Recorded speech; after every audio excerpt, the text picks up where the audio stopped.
آزمائش تب شروع ہوتی ہے جب کوئی چیز جان سے زیادہ پیاری ہو جاتی ہے، جب اس چیز سے خود سے بھی زیادہ محبت ہو جاتی ہے۔ پھر اللہ اس محبت کا امتحان لیتا ہے کہ آخر اس چیز کے لیے تم کتنا صبر کر پاتے ہو، کس جنون کی حد تک پہنچ پاتے ہو، اور سب سے بڑھ کر یہ کہ کیا تم اللہ کی رضا میں راضی رہ پاتے ہو۔ اللہ کو تمہاری عبادتوں کی ضرورت نہیں ہے، اس کی عبادت کے لیے سارا جہان ہے۔ وہ تو بس تم سے محبت چاہتا ہے۔ بتاؤ پھر، جس محبت کا وہ حقدار ہے، کیا تم اسے وہ محبت دے پاتے ہو؟ آزمائش تو مختصر سی ہوتی ہے، پھر وہ ہر چیز دگنی کر کے واپس کر دیتا ہے، مگر تم یہ بات سمجھنے میں بہت دیر لگا دیتے ہو، تبھی تو تم اکثر بے سکون رہتے ہو۔ امتحان تو تبھی ختم ہو جاتا ہے جب تم آگے بڑھنا سیکھ جاتے ہو۔ کبھی کبھی ہمارا صبر، ہمارا انتظار ہمیں بہت وسوسوں میں ڈال دیتا ہے۔ ہمیں لگتا ہے کہ ہمارے ارد گرد رہنے والوں کو ان کے حصے کی خوشیاں نہیں مل رہی ہیں اور ہم بس تماشائی بن کر اپنی بے بسی کا تماشا دیکھ رہے ہیں۔ شاید ہمارے نصیب میں کوئی خوشی ہی نہیں، لیکن یہ محض ہماری مختصر سی سوچ بھی تو ہو سکتی ہے نا، کیونکہ میرے اللہ کی رحمت کا تو کوئی حساب نہیں۔ ہمارا اللہ بہتر جانتا ہے کہ ہمیں کون سی چیز کب دینی ہے اور کتنے صبر کے بعد دینی ہے۔ ہم اکثر اپنے اللہ سے پھول مانگ رہے ہوتے ہیں اور وہ ہمیں نہیں دیتا، کیونکہ وہ جانتا ہے کہ یہ پھول ہمارے لیے بہت نقصان دہ ہے، اور پھر وقت آنے پر وہ ہمیں پھولوں کا گلدستہ عطا کر دیتا ہے۔ بے شک میرا اللہ بہت محبت کرنے والا ہے۔ لوگ آپ کی قدر نہیں کرتے، پتہ ہے کیوں؟ کیونکہ آپ زبردستی ان پر مسلط ہونے کی کوشش کرتے رہتے ہیں۔ جب ایک بات آپ بار بار دہرائیں گے، لوگوں پر انحصار کریں گے، خود کو ان کے سامنے ضرورت سے زیادہ جھکا دیں گے، تو وہ تمہیں گرا ہوا سمجھ لیتے ہیں۔ یہ سب ہمیں اللہ تعالیٰ کے ساتھ ہی کرنا چاہیے، کیونکہ ایسا کرنے سے بندوں کی یہاں عزت کم ہوتی ہے اور اللہ تعالیٰ کے یہاں بڑھ جاتی ہے۔ اللہ تعالیٰ ہم سے نفرت نہیں کرتا۔ اللہ نے ہمیں بنایا ہے، وہ ہماری تکلیف، ہمارے حالات، ہماری کمزوریاں، ہمارے ہر حال سے آگاہ ہے۔ ہم بار بار پھسلتے ہیں، لیکن اللہ کے بندے وہ ہیں جو توبہ کر لیتے ہیں اور جو ہدایت پا لیتے ہیں۔ اور اللہ تو رحمان ہے، بہت مہربان۔ اللہ معاف کر دیتا ہے جو سچے دل سے توبہ کرتا ہے اور اللہ کے حضور سجدہ ریز ہوتا ہے، اور اللہ اس سے اپنی رحمت سے خاص کر لیتا ہے جس سے چاہتا ہے۔ محبت انسان کو پابند بناتی ہے، جس سے ہمیں محبت ہو ہم اس کے پابند بن جاتے ہیں، اس کی پسند کا کام کرتے ہیں، جو اسے پسند نہ ہو اس سے باز رہتے ہیں۔ ٹھیک ویسے ہی اللہ کی محبت بھی پابند ہے۔ جب ہمیں اللہ سے محبت ہوتی ہے نا، تب ہم اللہ کے پابند بننے لگتے ہیں۔ کیسے پتہ چلے گا کہ اللہ سے ہم کو محبت ہے؟ اللہ جب اپنی محبت آپ پر نچھاور کرتا ہے نا، وہ آپ کو پابند بنانے لگتا ہے اپنی پسند اور ناپسند کا۔ تب ہم اس کی پسند کا خیال رکھنے لگتے ہیں۔ آپ کے دل میں خیال ڈال کے جب آپ کو اللہ سے محبت ہونے لگتی ہے نا، تب آپ اس کے پابند ہونے لگتے ہیں۔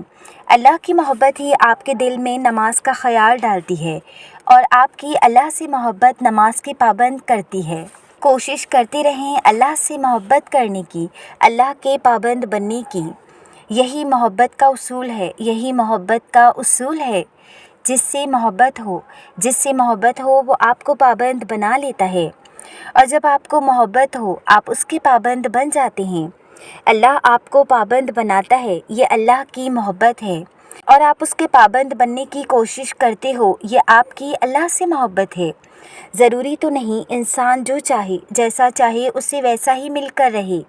کبھی کبھی وہ خدا دے کر بھی آزماتا ہے اور کبھی کبھی لے کر بھی۔ کبھی کچھ چیزوں کے چھن جانے پر انسان مکمل طرح سے ٹوٹ جاتا ہے، نا امید ہو جاتا ہے۔ یوں لگتا ہے جیسے اس کے جینے کی وجہ اس سے چھن گئی، مگر وہ تو رب ہے نا، وہ سب جانتا ہے، تمہارا بہتر بھی اور تمہارا بہترین بھی۔ ہاں، وہ وقت بہت مشکل ہوتا ہے، عمر صدیوں کی تھکاوٹ لیے بیٹھتی ہے، یوں لگتا ہے دل دھڑکنے کی اداکاری کر رہا ہو اور سانس جینے کا فرض ادا کر رہی ہو، دماغ کسی بوجھ تلے دب گیا ہو، جیسے یوں تمام راستے بند دکھائی دیتے ہیں۔ لیکن جب تم سر اٹھا کر آسمان کی طرف دیکھتے ہو تو یوں لگتا ہے کہ وہ خدا تمہیں ہی دیکھ رہا ہو اور مسکرا رہا ہو اور پھر کہہ رہا ہو میرا اتنا بہادر بندہ اتنی جلدی گھبرا گیا۔ اور وہ وقت مشکل ہوتا ہے مگر خدا کے قریب کر دیتا ہے، اور پھر خدا بھی اس کے دل کو مطمئن کر دیتا ہے۔ اور جب انسان اللہ کو چھوڑ رہا ہوتا ہے یا چھوڑ دیتا ہے تو وہ مشکلات آ جانے پر کبھی بھی یہ بات نہیں سوچتا کہ اللہ نے اسے کبھی نہیں چھوڑا تھا، تب بھی نہیں جب وہ مشکل میں تھا۔ اللہ نے تو انسان کو کبھی چھوڑا ہی نہیں، لیکن پھر بھی انسان کے لبوں پہ یہ شکوہ آ جاتا ہے کہ اللہ تعالیٰ اسے بھول گیا ہے، اسے وہ وقت یاد نہیں رہتے جب وہ خود اللہ کو بھول رہا تھا۔ لیکن جب پلٹا تو اللہ رب العزت نے اسے پھر سے قبول کیا، بار بار قبول کیا۔ اگر آپ کی آزمائش مشکل سے مشکل ہو رہی ہے تو ممکن ہے آپ محبت کی منزلیں طے کر رہے ہوں، ممکن ہے آپ محبوب بندوں کی فہرست میں ہوں۔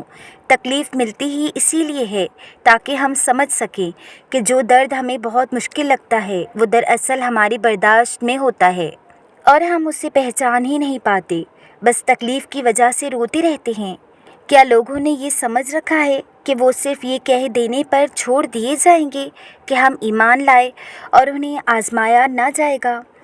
ہم اللہ کی طرف تب پلٹتے ہیں جب ہم خالی ہاتھ رہ جاتے ہیں، جب ہم دنیا کی محبت میں مکمل طور پر ذلت و رسوائی کا سامنا کر چکے ہوتے ہیں، جب ہم ہر درد سے ٹھکرا دیے جا چکے ہوتے ہیں، لوگوں سے امید لگا کر نا امید ہو چکے ہوتے ہیں، لوگوں کی محبت کے لیے ان کے پیچھے بھاگ کے تھک چکے ہوتے ہیں، مگر اتنا کچھ کر کے محبت کے لیے آخر میں خالی دامن رہ جاتے ہیں۔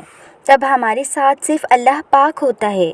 ہمیں یعنی لوگوں کے ٹھکرائے ہوئوں کو اللہ تعالیٰ اپنی پناہ میں لے لیتا ہے، ہمارے خالی دامن کو اپنی محبت سے بھرتا ہے، پھر لوگوں کے لگائے ہوئے زخموں کو اللہ اپنی محبت سے سیتا ہے، اللہ لوگوں سے لگائی ہوئی امید اپنے ساتھ جوڑتا ہے، اللہ ہمیں اس وقت اپنی رحمت کے پلو میں لپیٹ لیتا ہے جیسے ایک ماں اپنے بچے کو چھپا لیتی ہے اپنے آنچل میں، ویسے ہی اللہ ہمیں اپنی رحمت کی آنچل میں چھپا لیتا ہے۔ جب ہم اللہ کے پاس جاتے ہیں ہمارے پاس گناہوں اور غلطیوں کی شرمندگی کے علاوہ کچھ نہیں ہوتا، مگر وہ ہمیں شرمندہ نہیں کرتا، پہلی دفعہ میں ہی اپنا لیتا ہے، ہمیں ٹھوکر نہیں مارتا، اور پھر ہماری ایک نئی زندگی شروع ہوتی ہے جس میں ہم ہوتے ہیں اور ہمارا اللہ ہوتا ہے، تہجد کے سجدے ہوتے ہیں اور اللہ کی آغوش ہوتی ہے۔